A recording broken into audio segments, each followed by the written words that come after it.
O estado de espírito ontem, eu comecei o programa aqui falando que eu tava triste, estava profundamente triste ontem com tudo que está acontecendo. Hoje eu estou mais animado, e você? Não, também, né? A gente acordou aí com a notícia da sanção da esposa do Alexandre de Moraes, né? Vivi Barça de Moraes. Isso tem como fundamento o envolvimento dela com Alexandre de Moraes, principalmente através do Instituto Lex, que é por onde movimenta boa parte do dinheiro da família do Alexandre de Moraes. Então, ela foi vista como uma pessoa que faz parte desse financiamento a uma pessoa que já é sancionada por violações de direitos humanos, que é o ministro do STF, Alexandre de Moraes. Então, acabou saindo a sanção dela. Essa sanção, ela ocorre devido, né, a uma extensão da Lei Magnitsky. Então, Moraes foi sancionado pela Lei Magnitsky, ela presta apoio financeiro, né, dentre outros, e acabou também tomando essa sanção. É o que a gente tem dito.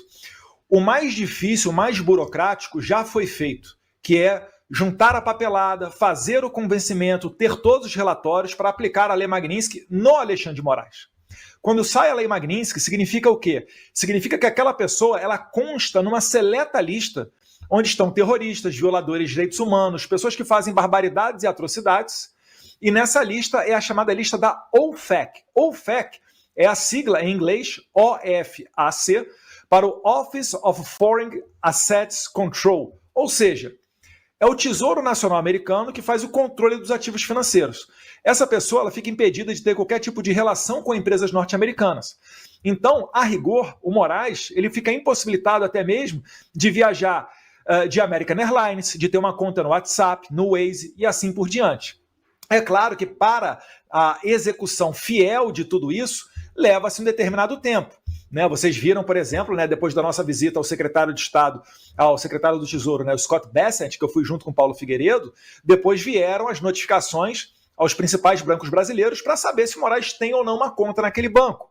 E aí começa a discutir se ele poderia abrir uma conta em uma cooperativa, depois outros reflexos, e agora a gente chega a esse capítulo, Cláudio, né, Carol, de sancionar a esposa dele. E por que isso é importante? Porque os Estados Unidos estão dando um recado claro que aqueles, ainda que esposas ou familiares, de quem presta apoio ao Moraes, estão sob risco. Então, não é brincadeira. A gente sabe que o ministro, finalizando, ele não sobrevive do salário dele. É impossível você ter um relógio de mais de 200 mil reais, ter um salário líquido de 40 mil reais, que é quase o salário de um deputado federal. Então eu sei como é que é. Isso é impossível, né? Gravatas de não sei quantos mil, uma vida totalmente nababesca. Quanto mais pagar à vista 12 milhões numa casa de luxo em Brasília.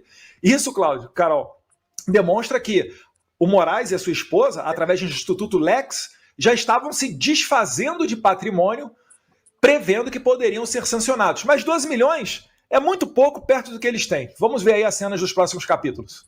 Isso é importante, hein, Brenda? Há informações, então, que a família estava se desfazendo de patrimônio para escapar das sanções.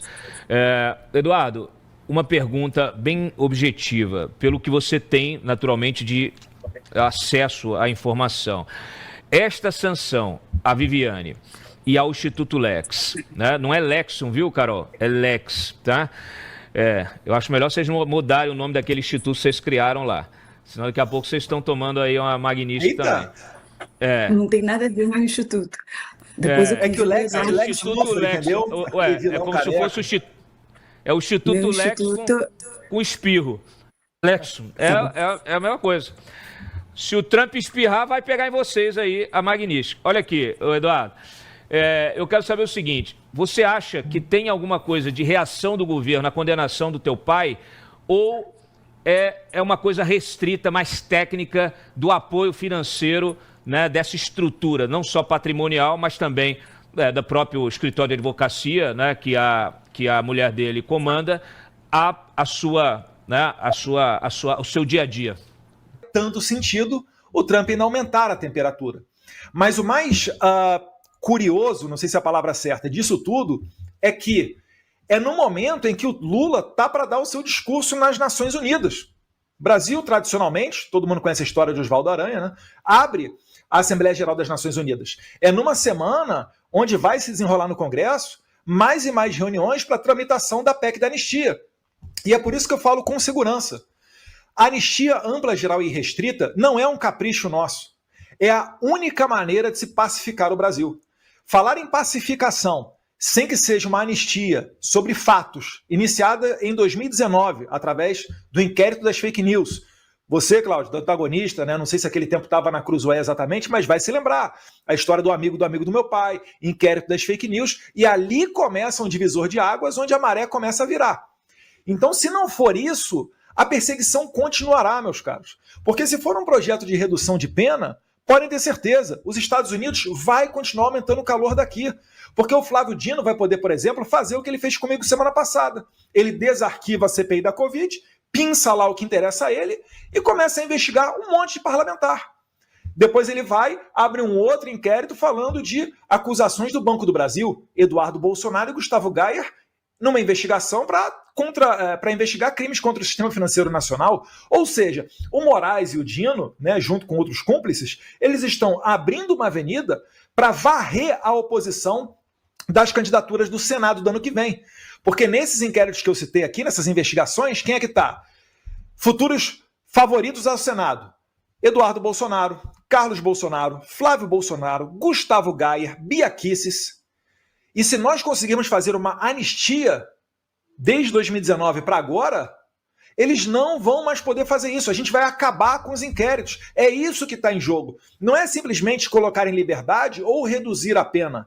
Porque, é claro, né, eu vou querer reduzir a pena, eu acho melhor o semiaberto do que o fechado, mas tudo isso é injusto, tudo isso está dentro do mesmo contexto de perseguição. E não serei eu que estou aqui exilado, junto com gente que está exilado na Argentina, Paulo Figueiredo, Rodrigo Constantino, até mesmo outras pessoas, outros jornalistas, Guilherme Fiuza, que a gente vai continuar pagando o pato de uma perseguição quando a gente tem uma oportunidade como essa. Então, meu recado para o relator Paulinho da Força é: somente uma anistia sobre os fatos vai conseguir pacificar o Brasil. Falar qualquer coisa diferente disso não vai gerar o resultado desejado e nem adianta barganhar com deputados federais no Brasil. Olha só, mais uma antes de eu transferir para o Gilbran aqui, que também tem pergunta, e para a Carol. Nós recebemos aqui a informação de que também houve aí uma sanção ao AGU, né, o Bessias, né, o Jorge Messias, o velho Bessias. Para quem não conhece, não está familiarizado com o apelido do Jorge Bessias, é por causa de um grampo justamente da Lava Jato que pegou a Dilma conversando com o Lula e ela avisando que ele, o Jorge Messias, na época ali o seu assistente, levaria em mãos a nomeação do Lula para a Casa Civil, né? Então ela fala daquele jeito dela, né? Ela, em vez de falar Messias, ela fala Bessias. O Bessias vai aí. Então o Jorge Bessias, Eduardo, a gente tem informação de que teve agora o visto revogado.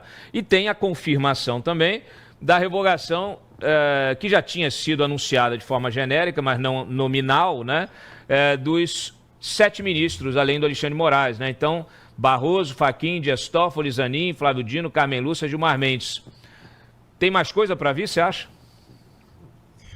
Eu acho que sim, Cláudio, né? No decorrer do dia a gente vai tomando conhecimento das medidas. Eu estou aqui de olho, acompanhando a Rede X do State Department, que é uma fonte fidedigna, obviamente, né? Porque são eles que tratam dessas questões de vistos.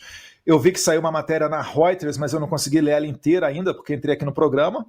Mas, ao que tudo indica, pode ser que mais autoridades venham a ter essa sanção de perda do visto americano. Essa daí é muito fácil, porque é totalmente discricionário da autoridade norte-americana, né? Ele pode, num dia tirar, no outro dia voltar, enfim.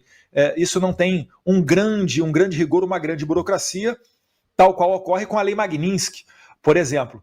Então, eu não ficaria surpreso se no decorrer do dia o State Department, né, que é o secretariado do Marco Rubio, se ele vier a fazer novos anúncios, se bem que normalmente quando eles retiram o visto, eles não fazem anúncios oficiais na Rede X. Eles apenas comunicam, né, que ocorreu mais uma leva de retirada de vistos, de confisco, e não falam, né, não discriminam qual autoridade. Vamos ver se agora eles vão mudar essa conduta, mas muitas das vezes, né, nos canais laterais, né, pela tangente, uma ou outra agência acaba comunicando.